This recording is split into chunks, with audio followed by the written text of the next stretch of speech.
할렐루야.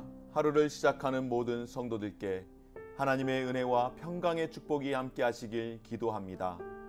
오늘 하루 우리의 삶을 인도하실 하나님의 은혜를 기대하며 주시는 말씀 앞에 하나님을 향한 소망의 복음을 붙드시는 성도님들 되시기 바랍니다.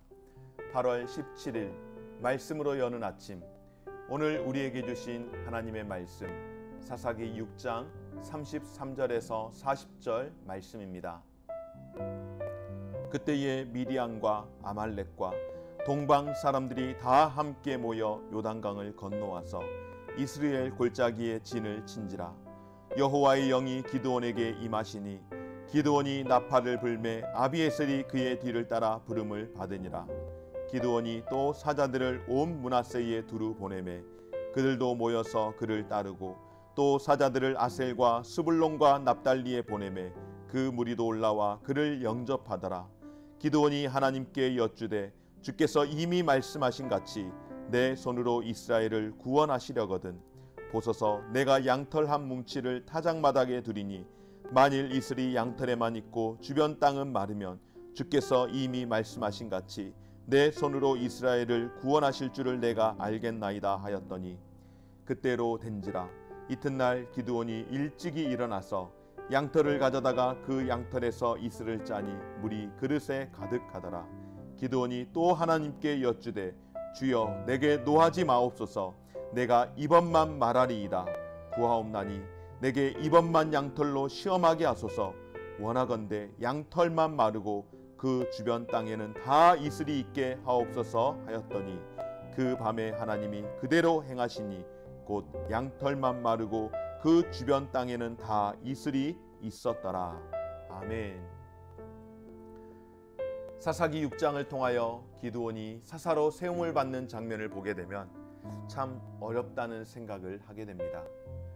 그런데 이 어려움이라고 하는 것이 기드온의 입장에서 사사가 되기 위한 어려움이라기보다는 하나님 편에서 기드온을 사사로 세우기가 정말 쉽지 않다는 생각을 하는 것은 기드온이 사사로 세움을 받는 과정입니다. 그리고 미디안과의 전쟁에 나서는 그런 과정을 보기 때문입니다. 우여곡절 끝에 기드온이 사사로 세움을 받고 가장 먼저 행한 것은 하나님을 향한 바른 예배와 헌신을 위하여 가장 가까운 자기 집안의 우상을 타파하도록 하신 일이었습니다. 그리고 이렇게 우상을 타파하자마자 기다렸다는 듯이 미디안과 아말렉과 동방 사람들이 이스라엘을 치러와 이스라엘 골짜기에 진을 쳐 전쟁을 하게 됩니다. 그렇습니다, 여러분. 우리가 하나님을 기뻐하며 더불어 하나님이 기뻐하시는 일을 했을 때에 하나님께서 너 참 잘했다 라고 칭찬하면서 하나님께서 우리에게 큰 상급을 주시는데, 그러나 하나님의 상급이 우리에게 찾아올 때에 상급만 찾아오지 않습니다. 여러분, 큰 시험이 찾아옵니다. 왜 그럴까요? 사단이 결코 가만히 있질 않죠. 하나님께 칭찬받은 일들을 하는 백성들을 볼 때에 사탄이 그 백성들을 가만두질 않습니다. 큰 시험을 하게 됩니다. 하나님이 기뻐하는 일을 사탄은 결코 좋아하지 않습니다. 여러분, 사사기의 또 하나의 특징 중 한 가지가 있는데 그것이 무엇인가 하면은 바로 하나님께서 이제 사사로 하나님의 사람을 세울 때에 그 가운데에 하나님의 영이 충만케 되어진다라고 하는 사실입니다. 다시 말해서 하나님이 사람을 쓰실 때에 그 가운데에 성령으로 충만케 하신다라고 하는 사실입니다. 바로 여호와의 거룩한 영이 기드온에게 임하였습니다. 이제 본격적인 사사로 부름을 받고 전면에 등장하고 쓰임을 받기 시작했는데요. 성령이 임하시니까 기드온이 능력 있는 사람이 되었고 그 권능과 권위로 이스라엘 지파에 사자들을 보내자 그들이 기드온의 부름에 몰려 들어왔습니다. 드디어 기드온이 공적으로 부름을 받아 사사임을 인정하기 시작한 것입니다. 기드온이 나팔을 불어 군사를 모을 때에 가장 먼저 집안 사람인 아비에셀 사람들이 헌신을 하게 되었고 이어 기드온이 속해 있던 므낫세 지파 사람들이 나오고 아셀과 스불론과 납달리 지파에서 많은 헌신자들이 나와 전쟁을 준비하게 되었습니다. 그리고 그렇게 모인 자가 모두 32,000명입니다. 여러분, 이런 상황이면 기드온이 이제는 하나님만 바라보고 하나님의 말씀을 온전히 순종하며 살 수 있지 않겠습니까? 그런데 의외의 반응을 보입니다. 기드온이 그동안 하나님을 몇 번이나 경험했음에도 불구하고 여전히 그 마음 가운데에 두려움이 있었던지 하나님이 자기를 불렀다라는 것을 확신하지 못하고 또다시 하나님께 표징을 구합니다. 36절 이후에 두 번에 걸쳐서 표징을 구하는데요. 첫 번째는 양털 솜뭉치만 적고 주변 땅은 마르게 해주세요 하고 그렇게 요구를 할 때에 하나님께서 솜뭉치만 적게 하시고 그걸로 이미 내가 너를 불렀음을 확신해 주셨음에도 불구하고 그걸로 충분하지 않아 이번에는 반대로 양털 솜뭉치는 마르고 주변 타작마당만 적게 해달라고 재차 요구하는데 하나님은 이런 기드온의 믿음 없는 그 모습을 보며 전혀 꾸짖지 않고 그의 요구대로 들어주셨습니다. 사랑하는 여러분, 하나님이 우리를 각자 하나님의 사람으로 부르신 줄 믿습니다. 여러분들을 하나님의 사람으로 하나님의 일꾼으로 부르신 줄 믿으시기 바랍니다. 부르셨음을 확신하시기 바랍니다. 그런데 여러분, 가끔씩 하나님께서 나를 부르신 게 맞나? 그런데 왜 나에게는 능력이 없을까? 주변의 여러 많은 상황들을 바라보면서 나의 부르심을 확인하려고 하는 그런 시도들을 의외로 많이 합니다. 그렇다면 여러분, 표징을 봐야만이 우리의 신앙이 깊어진다면 우리는 늘 표징만을 갈망할 수밖에 없습니다. 그리고 그 표징이 있을 때는 하나님이 나와 함께 하시고 나를 부르셨구나 하는 자부심과 확신 가운데에 믿음으로 갈 수 있습니다. 그러나 큰 문제는 무엇일까요? 표징이 없어지면 우리는 또 다른 표징을 갈망할 수밖에 없고 표징이 내 눈앞에 보이지 않게 되면 어떻게 될까요? 낙심할 수밖에 없는 것입니다. 이스라엘 백성들이 출애굽하기 전에 10가지의 재앙은 굉장한 표징이었습니다. 그리고 그걸 보고 사람들이 하나님이 정말로 살아계시는구나 하고 놀라지 않았겠습니까?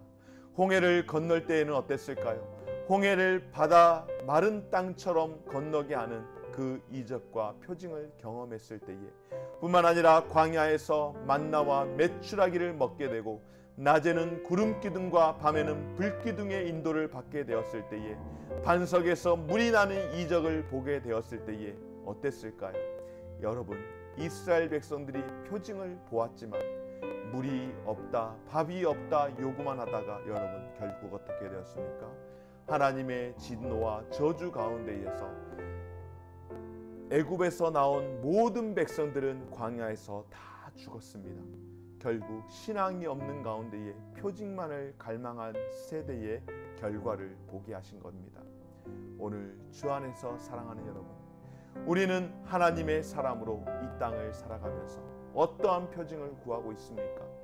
주님이 도와주셔야 내가 이렇게 표나지 않겠느냐? 이러한 것들로 내 생각이 점철되어 있다면 기드온과 같은 질문을 하나님께 하며 사사로 부름 받았음에도 불구하고 염려에 붙잡혀 살아갈 수밖에 없는 것 아니겠습니까? 그래도 다행인 것은 그렇다고 하여 하나님은 나무라지 않고 오늘 기드온의 그 간구를 다 들어주십니다. 그럼에도 불구하고 하나님은 기드온을 만들어서 사용하신 것처럼 하나님의 계획하심은 결코 실수가 없는 줄 믿습니다. 사랑하는 여러분, 저와 여러분, 우리가 구해야 할 표징의 무엇일까요? 우리가 구해야 할 표징, 바로 믿음인 줄 믿습니다. 히브리서 11장 1절 말씀 가운데에 믿음은 바라는 것들의 실상이요 보지 못한 것들의 증거니 선진들이 이로써 증거를 얻었느니라 라고 말씀합니다. 믿음은 보여지는 것들로 증거가 되지 않는다라고 말씀합니다. 그래서 믿음장이라고 하는 히브리서 11장에 많은 선진들이 소개되어 있지만 특별히 이름 없이 그 믿음을 지키기 위해 순교한 이들이 얼마나 많이 있었는지 모릅니다. 그들이 칼로 배임을 당하고 기름에 여러 많은 그 죽음의 고통 가운데서 그렇게 믿음을 잃지 않고 순교의 삶을 택했다라고 하는 말씀, 그것이 히브리서 11장에 나오는 특별히 33절에서 40절에 이르는 말씀들입니다. 여러분, 이 말씀을 볼 때에, 이 말씀을 읽을 때에 너무나도 가슴 아픈 이야기인 듯 하지만 이런 사람은 세상이 감당치 못하는 믿음의 사람이었고, 분명한 사실은 이들이 믿음의 표징으로 하나님이 더 좋은 것을 예비하셨다는 확신을 가지고 살아갔다라고 하는 사실입니다. 바로 하나님이 나와 함께 하시고 나를 부르셨다는 믿음을 가지고 그 눈으로 표징을 삼은 줄 믿습니다. 사랑하는 여러분, 성경을 볼 때 보이는 눈이 있는데 바로 이 상황에 어떤 하나님의 뜻이 분명 있구나, 내가 이 땅에 살아가는 이유가 분명 있구나, 바로 영적인 시각이 열릴 때 볼 수 있는 것인 줄 믿습니다.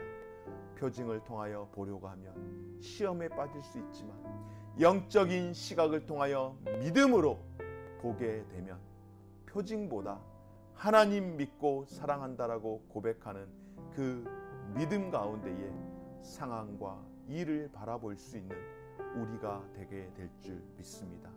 사랑하는 여러분, 우리에게 가장 강력한 증거이며 표징은 다름이 아니라 믿음인 줄 믿습니다. 믿음임을 확신하시기 바랍니다.